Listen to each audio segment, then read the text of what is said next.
Sunday Night Football. Ben Roethlisberger out. Dennis Dixon, 2 years removed from Oregon and reconstructive knee surgery, in. First career start in Baltimore. Almost a disastrous moment on the opening drive. A tip ball that almost was picked by Jarrett Johnson. That was Dixon's first career pass attempt. Ravens get the ball. Joe Flacco hits Kelly Washington for a gain of 15 yards. 3 plays later, 1st and 10 from the Steelers' 23. And here comes Ray Rice running for the Ravens down to the Steelers' 4-yard line. That set up Willis McGahee, 2-yard score, and the Ravens struck first, 7-0. Second quarter we go. Roethlisberger trying to coach Dixon up as fast as he can, and Dixon looked very sharp, Steve. He did, and I like the play-action pass because that's what they do well. They run the ball and protect the quarterback, and they needed to protect him. Look at Hines Ward. He's having a ball. 19-yard gain. Next play, another play action. Dennis Dixon to Santonio Holmes. He makes a play. Oh, he is a playmaker, not only running great routes, but he can run after the catch with the best of them in the game. And Dominique Foxworth was covering Holmes on the play, and he bit hook, line, and sinker. He did. Nice. Well, look at the route. Now come back out and get out of your breaks. Go to the house, but hold it with one hand. Game tied at 7. Steelers staying step for step with the Ravens in the Ravens' house with a raw quarterback in the game. 2 possessions later for the Ravens. Flacco deep down the left side. Mark Clayton makes a grab. 54 yards down to the Steelers' 16-yard line. I'm wide open. Underthrew it just a little bit. Otherwise, it's a touchdown. 2 plays later, Derek Mason comes down within the end zone for his first career touchdown against the Steelers. That's amazing. This guy has a doing lot the of Michael touchdowns. Jackson still living it out. But watch the adjustment on the ball. Come back, shoulder at his highest point, making the grab. Beautiful. Ravens lead at halftime 14-7 as Ike Taylor must think about what just happened. The Steelers' pass rush was bringing it on Joe Flacco all night long. Lawrence Timmons lowers the boom. Next play, Lamar Woodley comes around the edge. Splitting 2 men, still making it home for the sack. Beating Todd Heap and the movie star coming up the front side on the blind side. Rush here. Dick LeBeau's going to mix. He's going to blitz. He's going to rush 3. You'll get a little bit of everything. Fourth quarter we go. Joe Flacco and the Ravens with a 14-10 lead. The plus side of the field, the ball is stripped by Lawrence Timmons, and Brett Kiesel recovers.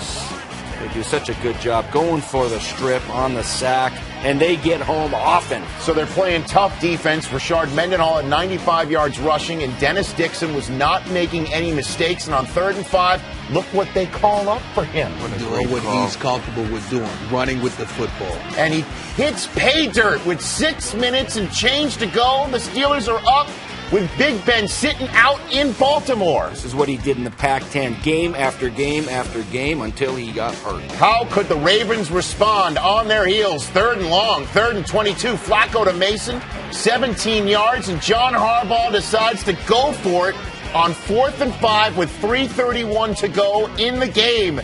A big call. What does he call? Flip it to Ray Rice receiving for the Ravens. Now Ray Rice is running for the Ravens. He's a Rutgers guy. And the Steelers are in trouble with the Ravens having the ball deep in their end. 3rd and goal, 2 minutes to go. Flacco. Yeah. What was this? I don't know. It was a fade to Heap. I think it was a back shoulder, a miscommunication. They got to cash in on that. So the Ravens tie the game. Minute 30 to go, 3rd and 10. Dixon almost threw an interception. They go the safe route. Yeah. Hand the ball off to Mewelde Moore, try and play defense and hope for overtime. Mike Tomlin's team giving the ball back to the Baltimore Ravens. A minute to go. Flacco from the Ravens 41 throws it to Mason. Ike Taylor's called for illegal contact and pass interference. Yeah, there's a lot of laundry I've on the never field seen here. that. That's the first time Right ever. there, he Illegal grabs contact and pass interference? Yeah, watch that one, and here's another one. Billy Cundiff inside his range at the Steelers 35. I believe the long one, but Cundiff told the NBC crew he thought he could make it from there. Only problem, he wouldn't get it from there because Mark Clayton is called for pass interference. He just blows up William Gay. Good call. Yeah, Good call. So move the Ravens back 10. 3 plays later, though, they're back on the 34-yard line, but Cundiff wouldn't get to attempt from there as Flacco is hit and fumbles. Ravens are out of timeouts. All right, quick field goal. So they've Get him got out to get there. the field goal unit out and hope to get the snap. They do. It's up from 56. It's short. It's short. And we go into overtime, in which, with 11 minutes to go in overtime, Flacco almost intercepted deep in his own end. Have to give the ball back to the Pittsburgh Steelers. Dennis Dixon, 3rd and 5. Oh, great. Throws it over the middle, and it is intercepted. Fake the blitz, drop right back in coverage. Intercepted by Paul Kruger, and it's a nightmare on Baltimore Street now for Dixon and the Steelers, as it's the first real bad mistake Dixon made on the night. And he's not going to see a lot of this in college where defensive linemen are popping out in coverage, and he appeared underneath his throw. So it sets up Cundiff for the 29-yard game winner a few plays later, and he nails it for the 6-5 Ravens. The Steelers are also 6-5. Ben Roethlisberger and the Steelers almost watched Dixon pull it off in a tough spot in front of a national TV audience.